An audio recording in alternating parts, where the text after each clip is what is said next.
In the summer of 1967, Jimi Hendrix was everywhere, headlining festivals, recording daily, and becoming the legend guitarist we all know him as. But behind all that, he felt human emotions. Living outside a suitcase, traveling the world, writing lyrics in front of a lamp late at night, birthed Burning of the Midnight Lamp. On May 9th, 1967, at Olympic Studios in London, during the Axis Bold as Love recording sessions, Jimi and the Experience's second album, Jimi noticed a harpsichord sitting in Studio A and began to play around with it, and the work for Burning of the Midnight Lamp began. 4 demo takes were recorded that night, but were abandoned because they couldn't figure it out and was not completed for the Axis album. While Jimi and the Experience was doing a U.S. tour that summer, producer Chaz Chandler booked studio time while they were in Los Angeles at Houston Studios. Late June 1967. That night, they worked on Burning of the Midnight Lamp and The Stars That Play with Laughing Sam's Dice. But Chandler felt Houston Studios was producing poor quality and all those takes were scrapped as well. On a plane ride from LA to New York on July 3rd, 1967, Jimi was finally able to figure out what was missing from the song and completed the lyrics to Burning of the Midnight Lamp. The final master version took place in New York City at Mayfair Studios located in Manhattan. This was one of the band's first 8-track recordings, which helped with overdubbed and effects that you hear in the song. Overdubs listed are Jimi's lead vocals, additional instrumentals, backing vocals by the Sweet Inspirations.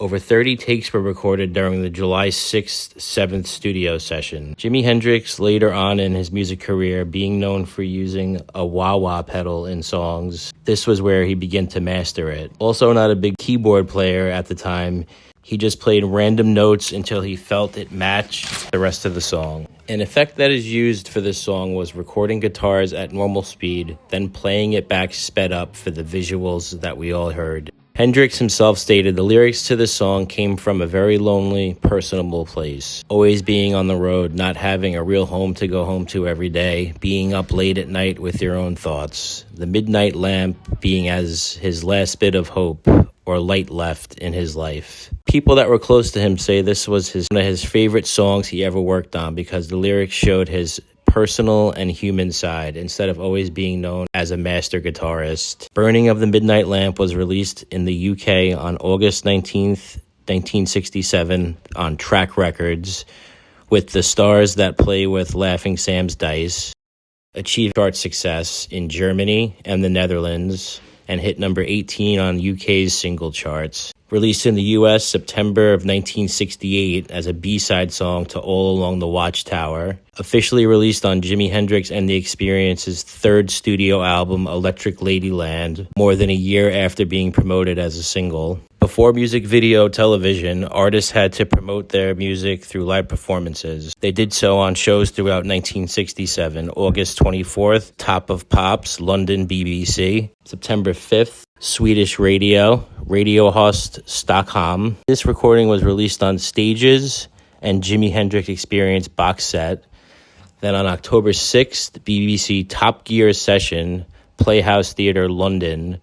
And you can find that recording on Radio 1 and BBC Sessions. Rotary Connection, Living Color, and Eric Clapton all have done covers to this song. Fans say this is Jimi's most creative early recording as he stepped out of the box and gave everyone something different. Sadness, loneliness, hope, all captured 30,000 feet above the clouds. If you enjoy this kind of content, please subscribe to the channel, hit the bell icon, wait for the next drop.